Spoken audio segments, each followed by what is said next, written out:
Listen, guys, it has been an absolute disaster of a weekend. There's nowhere to hide. I've been dragged through the mud on social media. I had a lot of big things to say during the pre-season and just before. We did here on Inside Devils. Young'un, I had to block him. I had to block him. I had to run and hide. We are in the mud after what happened on Sunday. Let's get straight into it. Crookie, you tried to get away, but we said, no, you have to be part of this as well. We have to hold you accountable as well.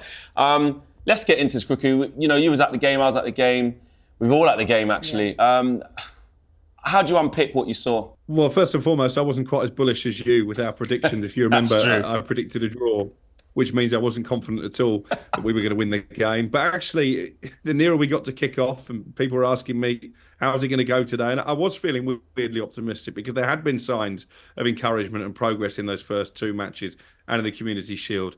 There were no signs of positivity on Sunday. I've got to say that was as bad as anything that's been served up under Erik ten Hag. I thought it was a hideous performance from Manchester United. Yes, they had some moments at 0-0, but were lacking any kind of end product. And from the minute Liverpool scored the disallowed goal, actually, the whole atmosphere turned. Liverpool grew in confidence. And I think in the end, we were fortunate. They declared at 3. It could have been 6 or 7 if they fancied going for more goals. So, yeah, really worrying signs. I thought defensively we were a shambles. Casemiro obviously had a meltdown in midfield. I didn't think Xerxes covered himself in any glory. And Marcus Rashford only really started playing when the decision to keep him on and take off Garnacho got booed by the Stretford end. So, yeah, a real backward step, and already the pressure is very much on Erik ten Hag.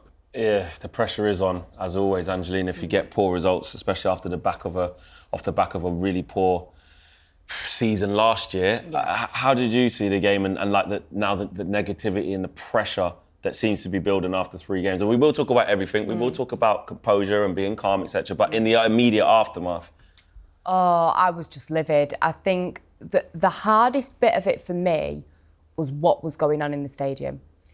I've been to many a Manchester United game where they've not been great, and it really felt like Erik ten Hag is losing the fans in the stadium. I have never experienced anything like it. I think they started off really, really strong, as Man United fans do. We understand the assignment, and it just got worse and worse. And those Liverpool fans in that corner, where me and Crookie were sat, it was we were in complete earshot of it. It was horrendous. Yeah. It was from, Ten Hag's at the wheel, always look on the bright side. That one was the one. That was rude. Yeah. You'll never walk alone. And it's not a criticism of the United fans because there was nothing to sing for.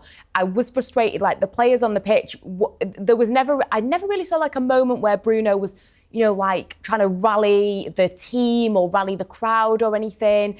And the way that those Liverpool fans had a field day at Old Trafford and the way that the fans were leaving, I've been to some pretty bad games and I've never seen that many fans leave. And I don't know about you guys, but for me, that really spoke volumes that the fans have had enough. And we have got some of the loyalist fans in the world. I don't care what anybody says. And I don't blame people for leaving. But I think it was a very big moment. It felt very big. How quiet the fans were, the way the Liverpool fans were, the fact that people were leaving. He is starting to really lose the fans now. I mean, Crookie touched on it there, that it could have been more had Liverpool not declared. And, you look at the Szoboszlai chance when it should have been 4-0, should have just shot, but almost like I've got the luxury to just try and walk it in, let me try. And then they let us have the ball as well, thought would just pick us off, etc. And I got outside the stadium and I saw a few Liverpool fans. And do you know what? That feeling of apathy, that feeling of like a few of them actually felt sorry for us. Yeah. Actually, I spoke to a Liverpool guy and he said, your manager's just not good enough, mate. That's the first thing he said. Honestly, there was no... That's even worse. That's what I mean. Yeah. Normally it's like, you want to get trolled. It's threes, it's doing up what Trent was doing, all of that stuff. Yeah. I expected to walk out because where we sort of do our post-match reactions is not far from where the away buses are in the main car park, out just behind the back of the Trinity. And I usually expect away fans always come out giving it, and it's usually fine.